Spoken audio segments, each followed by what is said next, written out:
Maggi की packet की packing कर रही होती है। तभी सुनीता, अरे वाह माधवी, इन 2 महीने में ही तुम्हारा हाथ पैकिंग करने में कितना अच्छा खासा बैठ गया है। अब तो तुम वाली पुरानी महिलाओं जितना मैगी के पैकेट बनाती हो, सेठ से पैसे बढ़ाने के लिए बोलना।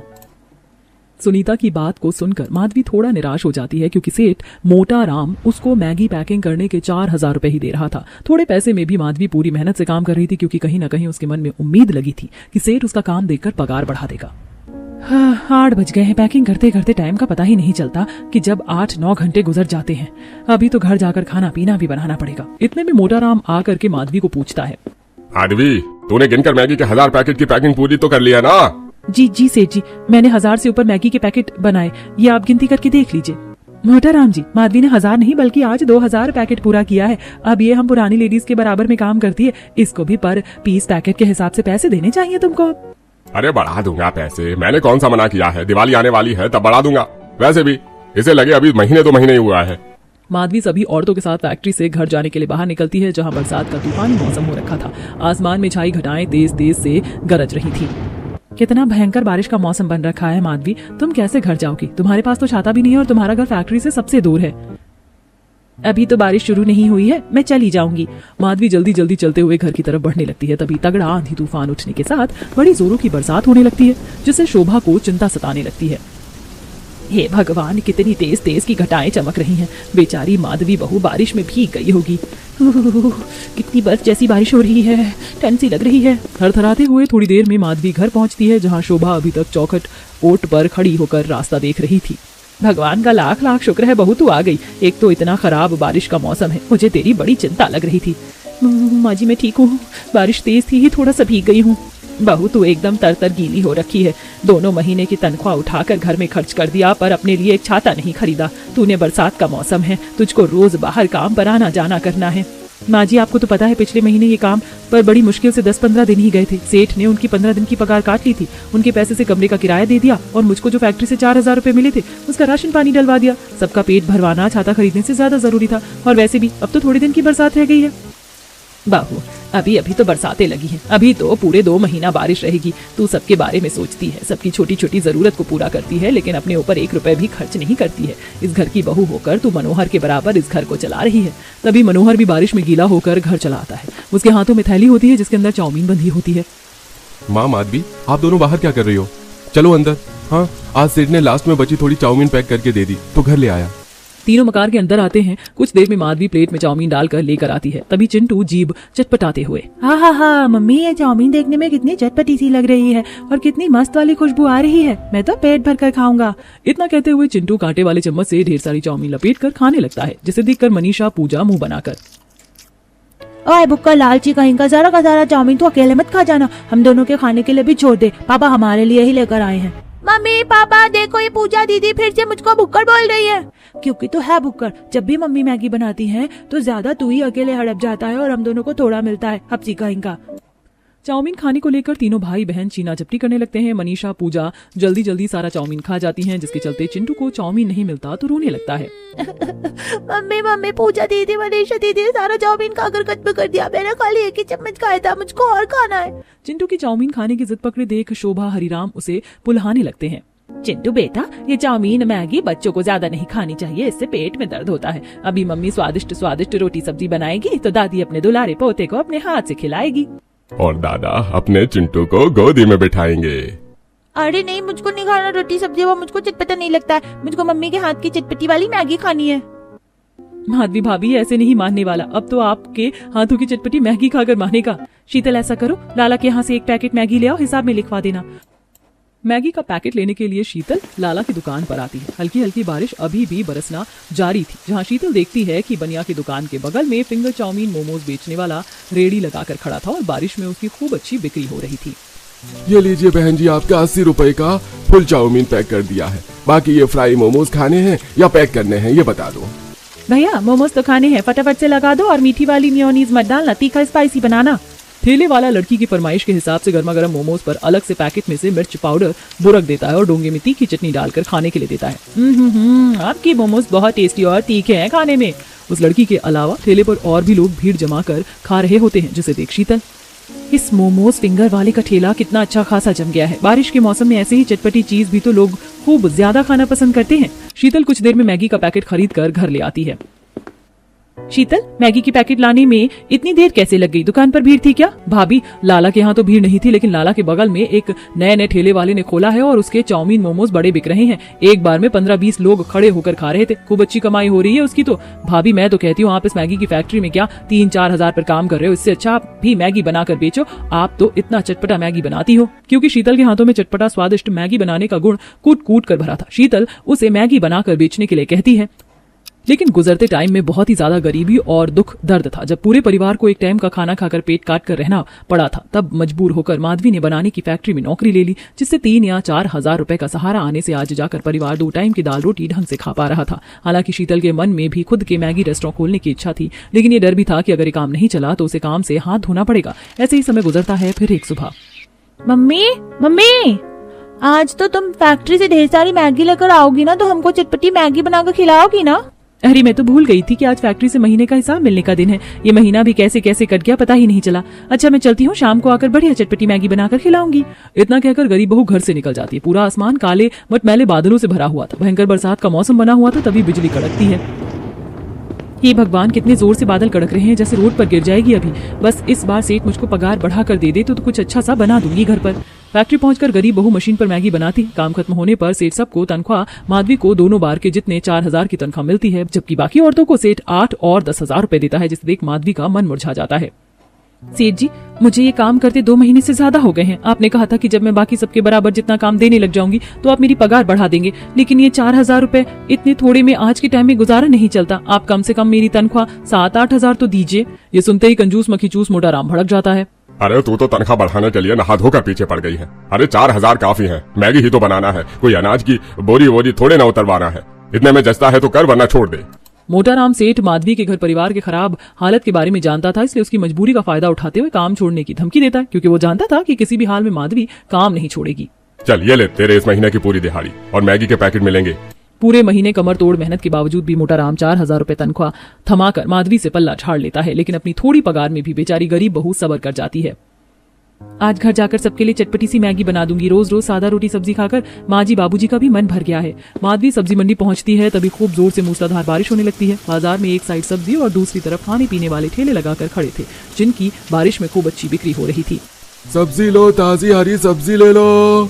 सब्जी वाले की रेडी पर बंद गोभी मटर बिकते देखकर माधवी ठेले पर आती है और एक फूल गोभी हाथों में उठाकर, भैया कैसे दिए बंद गोभी और ये मटर, क्या भाव लगाया? बंद गोभी 25 रुपए का पाव और मटर 50 रुपए पाव है भाई।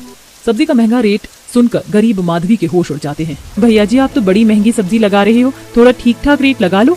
अरे बहन जी, मैं तो बाकियों से सस्ते में ही सब्जी बेच रहा हूँ। बाकी रेडी वालों के पास जाकर एक बार रेट पता कर लो। सोने के भाव बेच रहे हैं सब्जियाँ। बारिश के चलते सभी सब्जियाँ महंगी हो गई हैं। भैया देख लो, थोड़ा सस्ता लग जाए तो। फूल गोभी और थोड़ी सी मटर चाहिए थी। बहन जी, रेट तो कम नहीं होगा, वरना मुझे घंटा खाना पड़ेगा। मुझको भी अपना बाल परिवार का पेट पालना है। 2 पैसे कमाऊंगा नहीं तो कैसे उन लोगों को खिलाऊंगा। निराश होकर बहू बाजार में थोड़ा आगे बढ़ जाती है, जहाँ एक बुजुर्ग औरत जमीन पर बोरी पर बैठी सर पर पन्नी लगाकर सब्जी बेच रही थी। उसकी सब्जियां थोड़ी मुरझाई हुई थी। ये लो बेटी, बंद गोभी मटर आलू प्याज एकदम पत्तेदार बंद गोभी है। बरसात का पानी लग गया है तो थोड़ा सा ऊपर ऊपर का पत्ता पीला पड़ गया है। माधवी मैगी में डालने के लिए एक बंद गोभी चुनकर तराजू में चढ़ाती है। अम्मा, ये एक छोटी फूल गोभी और आधी किलो मटर कर दो। 2-4 हरी मिर्च भी डाल देना। मैगी में डालने के लिए बंद गोभी मटर मिर्च खरीद कर माधवी घर आ जाती है, जहाँ बरसात से मकान की छत जगह जगह से चू रही थी और जगह जगह जमीन पर बाल्टी भगोने रखे हुए थे।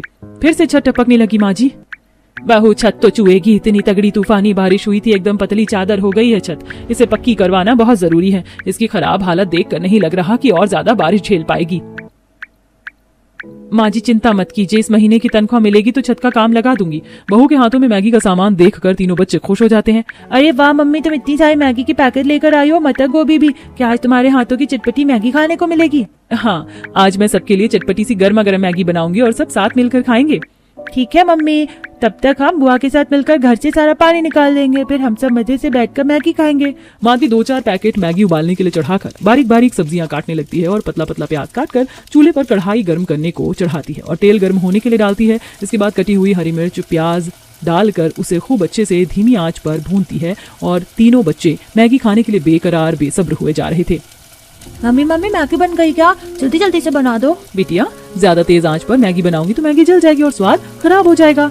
ठीक है मम्मी, आराम से बना लो, लेकिन चटपटी और तीखी तीखी मैगी बनाना बिल्कुल। मैं तो सूपी मैगी खाऊंगी। मम्मी मैं भी सूपी वाली मैगी खाऊंगा। हाँ तुम दोनों भाई बहन सूपी मैगी खाओगे? मम्मी जी पापा जी आप दोनों कैसी मैगी खाएंगे, पानी वाला या सूखा? तभी ससुर जीभ चटपटाते हुए, बहू मुझको तो सूखी मैगी निकाल कर दे देना, मुझको तो वही पसंद है। बहू सबकी फरमाइश का अलग अलग चटपटा मैगी बनाकर गर्मा गर्म खाने को परोसती है। मैगी में से बहुत ही दमदार चटपटी खुशबू सबकी नाक में पड़ती है। ओ बेटे मौज को कितनी यम्मी टेस्टी टेस्टी मस्त वाली खुशबू आ रही है मैगी में से। आज तो मैं जमकर चटपटी मैगी खाऊंगा। चिंटू चल तीनों रेस लगाकर अपनी अपनी मैगी खाते हैं। जो जितनी मैगी जल्दी खत्म करेगा दूसरा अपनी मैगी में से उसको खिलाएगा। चलो खाते हैं। तीनों बच्चे सुड़ करके मैगी अपनी अपनी मैगी में से खाने लगते हैं। वहीं सास ससुर भी बहू के हाथों की चटपटी मैगी चख कर भर भर के तारीफ करते हैं। सच में बहू तेरे हाथों की चटपटी मैगी का जवाब नहीं। जो एक बार खा ले स्वाद उसके मुंह से नहीं छूटेगा। सच में बहू तू पता नहीं मैगी कैसे उबाल कर बनाती है कि तेरा बनाया वो मैगी बिल्कुल भी चिपकता नहीं है, एकदम चावल की तरह छोटे छोटे बनते हैं। मैं और शीतल जब भी मैगी बनाते हैं तो गीले गीले चिपके बनते हैं। माधवी भाभी अपनी चटपटी मैगी बनाने की रेसिपी मुझे भी सिखा दो, आपके बदले में मैं ही मैगी का स्टॉल लगा लूंगी। मैगी को बस 2-4 मिनट ही गर्म पानी में डालना होता है ताकि मैदे का कच्चापन निकल जाए और मैगी बनाते वक्त तेल मसाले के साथ अच्छे से मिक्स हो जाए, तब मैगी एकदम चटपटा और खिला खिला बनता है। तो ये है आपकी चटपटी टेस्टी मैगी का राज। भाभी भाभी हमने तो मैगी खा लिया, अब आप भी जल्दी से खा लो नहीं तो ठंडी हो जाएगी। माधवी दरवाजे की तरफ देखती हुई बोलती है। शीतल तुम्हारे भैया आ जाए फिर हम दोनों साथ में खा लेंगे। तभी दोनों हाथ पर बैंडेज पट्टी लगे कुछ लोग मनोहर को मकान के अंदर छोड़ जाते हैं, जो कि उसके साथ रेस्टोरेंट में काम करने वाले थे। मनोहर की ऐसी हालत सबकी आंखें नम हो जाती हैं। मनोहर बेटा ये तेरे दोनों हाथों पर बैंडेज क्यों बंधा है? कहाँ से चोट लगवा ली तूने इतनी? माँ रेस्टोरेंट में आज बारिश के चक्कर में काफी भीड़ थी। कढ़ाई में चाउमीन बना रहा था, तभी एकदम से कढ़ाई फिसल गई और गरम तेल दोनों हाथों पर गिर गया। मनोहर के साथ घटे हादसे में उसके दोनों हाथ इतनी बुरी तरह से जल चुके थे कि उसकी हिम्मत टूट चुकी थी और वो फूट फूट कर रो पड़ता है। मेरे दोनों हाथ जल गए। मेरे दोनों हाथ जलाकर तूने मेरे परिवार के पेट पर लात मारी है ऊपर वाले। अब कौन कमा कर खिलाएगा मेरे परिवार को? मनोहर का चिंता करना जायज था क्योंकि गरीबी में उसके परिवार का गुजारा रोज के कमाने खाने पर ही निर्भर था। मनोहर की हालत देखकर सबकी हिम्मत टूट गई कि अब परिवार कैसे जिएगा, पर गरीब बहू ने हिम्मत नहीं हारी। अजी तुम घर के खर्चों की चिंता क्यों कर रही हो? भगवान की दया से थोड़ा ही सही लेकिन मैं भी तो 2 पैसे कमा रही हूँ, घर का चूल्हा जलता रहेगा। उसके दिलासा देने से सबकी चिंता तो हल्की हो गई, लेकिन उसके मन में उथल पुथल सी छाई हुई थी क्योंकि आज के महंगाई भरे जमाने में 4000 रुपए में वो पूरा महीना 2 टाइम खाने को तो दूर एक वक्त के भर पेट खाना भी कठिन था। बारिश में अगले दिन काम पर आकर वह सेठ से पैसे बढ़ाने को बोलती है। अरे ये क्या, हर दूसरे दिन का लोचा लगा रखा है तूने पगार बढ़ाने की। अरे मैगी की छोटी सी फैक्ट्री है मेरी, इतना कोई लाखों करोड़ों का मुनाफा नहीं कमा रहा जो हर महीने पैसे बढ़ा दूं। जब देखो चिक चिक चिक चिक। अरे चिक चिक करके माथा खराब कर रखा है। आज शाम को अपना हिसाब करवा लेना और कल से आने की जरूरत नहीं है। पहले से ही घर के खराब हालातों को झेल रही माधवी का काम भी छूट जाता है। 15 दिन का हिसाब लेकर वो संकोच भरे मन से घर की तरफ बढ़ती जा रही थी। समझ में नहीं आ रहा इस 2000 रुपए में क्या करूं? कमरे का किराया देना है, घर में राशन डलवाना है, कैसे खर्च करूं? तभी माधवी सब्जी लेने बाजार आती है जहां चाउमीन वाले के ठेले पर जमकर भीड़ लगी देखकर। ये लो भाई साहब आपका फुल प्लेट पनीर चाउमीन और ये आपका हाफ प्लेट वेज चाउमीन। अरे भाई साहब मैंने कितनी देर पहले का पनीर चाउमीन लगाने को बोला था, अभी तक तो दिया नहीं आपने। अरे दे रहा हूँ भैया दे रहा हूँ, देख नहीं रहे इतनी ज्यादा भीड़ हो रही है। चाउमीन वाला पिछले दिन की बची बासी चाउमीन कढ़ाई में डालता है और उलट पुलट करके ग्राहक को खाने के लिए परोस देता है। ग्राहकों को ध्यान खाने पर जमा था, इसीलिए कोई चीज पर ध्यान नहीं देता, मगर माधवी देख लेती है ये चाउमीन वाला तो बड़ा घपलेबाज है। ताजा चाउमीन के पैसे काटकर ग्राहकों को बासी खिला रहा है। तभी जैसे ही ग्राहक टेस्ट करता है तो मुंह सिकोड़ लेता है। अरे भाई ये कैसी खराब थी चाउमीन खाने को दी है, एकदम खट्टी खट्टी लग रही है। बासी चाउमीन ताजा करके बेचने का भेद खुलते देख चाउमीन वाला चिकनी चुपड़ी बातें करता है। अरे कुछ नहीं भैया जी, लगता है शायद से आज चाउमीन में सिरका ज्यादा डल गया है इसलिए खट्टा खट्टा लग रहा है स्वाद। अरे मैं तो एकदम ताजा ताजा चाउमीन बेचता हूँ। तभी माधवी ठेले पर खड़े ग्राहकों के आगे ठेले वाले का कच्चा चिट्ठा खोल देती है। 1 नंबर का बेईमान है ये रेडी वाला, आप लोग ये मत खाइए क्योंकि ये बासी है। सारे ग्राहक आग बबूला होकर ठेले वाले को पैसे नहीं देते और खूब सुनाते हैं। वहीं माधवी अब मैगी बनाकर बेचने का मन बनाती है ताकि ग्राहकों को उसकी बनाई ताजी चटपटी मैगी खाने को मिले और बदले में उसकी भी थोड़ी बिक्री हो सके। फैक्ट्री से मिले पैसे से वो ढेर सारी पत्ता गोभी, मटर, हरी मिर्च और खूब सारी मैगी के पैकेट लेकर घर आती है, जिसे देखकर शोभा पूछती है, बहू तो इतनी सारी मैगी के पैकेट और कच्ची सब्जियां किस लिए खरीद कर लाई है? माधवी शोभा को काम छूट जाने से लेकर बाजार में घटी बात बताती है। सभी को उसका मैगी बनाकर बेचने का विचार खूब पसंद आता है। बहू तू देखना 2 दिन नहीं लगेगा तेरे मैगी के ठेले को चल पड़ने में। जब लोग तेरी बनाई हुई चटपटी मैगी का स्वाद चखेंगे तो बार बार खाने के लिए आएंगे। शोभा की प्रशंसा करने पर माधवी को प्रेरणा मिलती है और अगले दिन से वह बाजार में खाली जगह देखकर अपनी चटपटी मैगी की रेडी लगा लेती है। सुहानी बरसात के मौसम के चलते बाजार में खूब चहल पहल छाई थी। आइए आइए चटपटी तीखी गर्मा गर्म मैगी खाइए, 20 रुपए में हाफ प्लेट, 40 रुपए में फुल प्लेट। तभी बगल के ठेले पर गोलगप्पे खा रहे पति पत्नी के नाक में मैगी की खुशबू पड़ती है। हाँ कार्तिक, कितनी मस्त वाली मैगी की खुशबू आ रही है, मेरे मुंह में तो पानी आ रहा, चलो खाते हैं। वाकई खुशबू तो दमदार आ रही है, बाकी खाकर देखते हैं। दोनों गर्मा गर्म मैगी की खुशबू से खींचे चले आते हैं जहाँ गरीब बहू बरसात में आशा लगाकर खड़ी थी। बहन जी जल्दी से फुल प्लेट चटपटी मैगी लगा देना। और जरा मिर्च ज्यादा डालना, मुझे स्पाइसी मैगी पसंद है। जी बिल्कुल। माधवी झटपट से मैगी में मिर्च मसाले, पत्ता गोभी, मटर डालकर अच्छे से पकाती है और प्लेट में परोसती है। वाओ, कितनी बढ़िया चटपटी मैगी बनाई है तुमने। ऐसी बारिश के मौसम में इतनी मस्त मैगी खाने का तो मजा है। तभी झमाझम बारिश शुरू हो जाती है जिससे गरीब मैगी वाले की दमदार मैगी की खुशबू बाजार में घुल जाती है और देखते देखते बड़ी भीड़ खाने के लिए आ जाती है। तभी एक औरत छाता लेकर अपनी बेटी के साथ बाजार से जा रही होती है। मम्मा देखो, मुझको चटपटी मैगी खिला दो ना प्लीज। बेटा, ये ठेले वाले की कच्चे मैदी की मैगी बनाते हैं, इससे पेट दर्द हो जाएगा। घर चलकर मैं बना दूंगी अच्छे से। नहीं, मुझको मैगी वाली आंटी की मैगी खानी है। अच्छा चलो ठीक है, ठेले पर आते। सुनो मैगी वाली, जरा एक हाफ प्लेट मैगी बनाना। माधवी प्लेट में हाफ प्लेट मैगी डालकर दे देती है जिसमें पत्ता गोभी, मटर, हरी मिर्च डली हुई थी। ये लीजिए हाफ प्लेट मैगी। अरे वाह, तुमने तो बहुत बढ़िया अच्छे तरीके से सब्जी डालकर स्वादिष्ट मैगी बनाई है। एक चम्मच और लगा कर देना, मेरा भी चखने का दिल कर रहा है। माधवी मुस्कुराते हुए प्लेट में एक और चम्मच लगा कर देती। दोनों जैसे चटपटी मैगी चखते हैं तो भर भर के तारीफ करते हैं। आंटी, आपने तो टेस्टी बेस्ट मैगी बनाई है। ऐसी मैगी तो मेरी मम्मी भी नहीं बना पाती। शुक्रिया बेटा। लगभग 7-8 बजे तक माधवी बारिश में खड़े होकर सारी मैगी बेचकर घर आती है और उसे 1500 रुपए का मुनाफा होता है। धीरे धीरे उसका चटपटी मैगी खाने वाले ग्राहकों की जुबान पर इस कदर छा जाता है कि खाने वाले के मुंह से नहीं छूटता और बारिश में भी दिन भर भीड़ लगी रहती है, जिसे देखकर चाउमीन वाला दांत पीस लेता है। इस 2 कौड़ी की मैगी वाली ने मेरा चाउमीन का चलता फिरता ठेला बंद करवा दिया। इसके मैगी खाने के लिए कितनी दबाकर भीड़ लगी है और मेरी रेडी पर मक्खी भिनभिना रही है। इसने मेरा धंधा चौपट कर दिया। मैंने भी इसका ग्राहक खराब नहीं किया तो मेरा नाम भी पप्पू नहीं। जलन में आकर चाउमीन वाला माधवी के यहाँ लगे मैगी खाने वाले ग्राहकों को भड़काना चालू कर देता है। अरे ओ भैया जी, क्या उस मैगी वाली की मैगी खाने जा रहे हो? एक बार मेरी चटपटी अंडा चाउमीन खाकर देखो, 20 रुपए प्लेट में खिला रहा हूँ। तभी ग्राहक उसे गुस्से में घूरते हुए बोला, अरे भैया, अगर तुम्हारे ठेले की चाउमीन इतनी ही टेस्टी चटपटी होती तो तुम्हारे ठेले पर लोगों की खाने वालों की भीड़ लगी होती, मक्खी नहीं भिनभिना रही होती। ग्राहक चाउमीन वाले को ऐसा बोलकर छाता लेकर मैगी खाने के लिए माधवी के यहाँ आकर खड़ा हो जाता है जहाँ बारिश में लोग चटकारे लेकर मैगी खा रहे थे। चाउमीन वाला हाथ मलते रह जाता है। पता नहीं ये मैगी वाली ऐसी भी कौन सा मसाला लगाकर मैगी बनाती है जो लोग इसके मैगी खाने के चटोरी बने पड़े हैं। चाउमीन वाला आए दिन गरीब बहू के यहाँ से खाने वाले ग्राहकों को अड़काने में भीड़ रहता पर असफल रहता, क्योंकि माधवी के मैगी के स्वाद का दम ही था जिसने ग्राहकों को जोड़ रखा था। धीरे धीरे मैगी की खपत बढ़ने लगी और काम भी बढ़ने लगा, जिसके चलते अब उसकी सास भी हाथ बटाने के लिए आया करती। दोनों सास बहू बारिश में पन्नी लगाकर मैगी बेचती। उनकी बिक्री भी खूब अच्छी चलती। बहू, आज तो मैगी खाने के लिए बड़े कम ग्राहक आए हैं, एक कढ़ाई की मैगी भी नहीं निकली सुबह से। माँ जी, आज बारिश के चलते दुकानदारी काफी कम निकली है। तभी बरसात में एक पुलिस वाला आकर दोनों को ठेला हटाने के लिए बोलता है। चलो फटाफट से अपना ठेला यहाँ पर से हटाओ, बहुत बेच ली मैगी, हटो।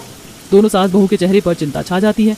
पर साहब, मैं तो पिछले 2-3 हफ्ते से यहाँ पर मैगी बेच रही हूँ और इस जगह ठेला लगाने के पैसे भी देती हूँ, फिर क्यों हटवा रहे हैं आप मेरी रेडी? हाँ साहब, हम गरीब को भी जीने खाने दीजिए। अरे तुम दोनों सास बहू को समझ नहीं आ रहा, हटाओ ठेला यहाँ से। दोनों सास बहू बारिश में भीगते हुए उस जगह से रेडी हटाकर दूसरी जगह पर जाकर लगा लेती। चाउमीन वाला बड़ा खुश था। बड़े नोट छाप रही थी ना मैगी बेचकर। चाउमीन वाले को खुश होते देखकर माधवी को समझते देर नहीं लगती कि उसका ठेला हटवाने के पीछे उसका हाथ है। इन पुलिस वालों को भी ना हम गरीब लोगों से ही खुड़क रहती है, कमाने खाने नहीं देते। क्या मिल गया हमारा ठेला हटवाकर इस निगोड़े दरोगा को? माँ जी, इस चाउमीन वाले ने उस पुलिस वाले को पैसे खिलाकर मेरी रेडी हटवाई है, क्योंकि इसके आगे मेरी मैगी खाने वाले ग्राहक काफी ज्यादा जुड़ गए थे। अब तो हमारी जगह से ठेला कितना दूर हो गया है, ऐसे तो धीरे धीरे मेरे बंधे हुए ग्राहक टूट जाएंगे। तभी शोभा बाजार में एक सब्जी की दुकान देखती है। माधवी, बहुत जरूरी थोड़ी है कि ठेले पर ही अपनी मैगी बेचें।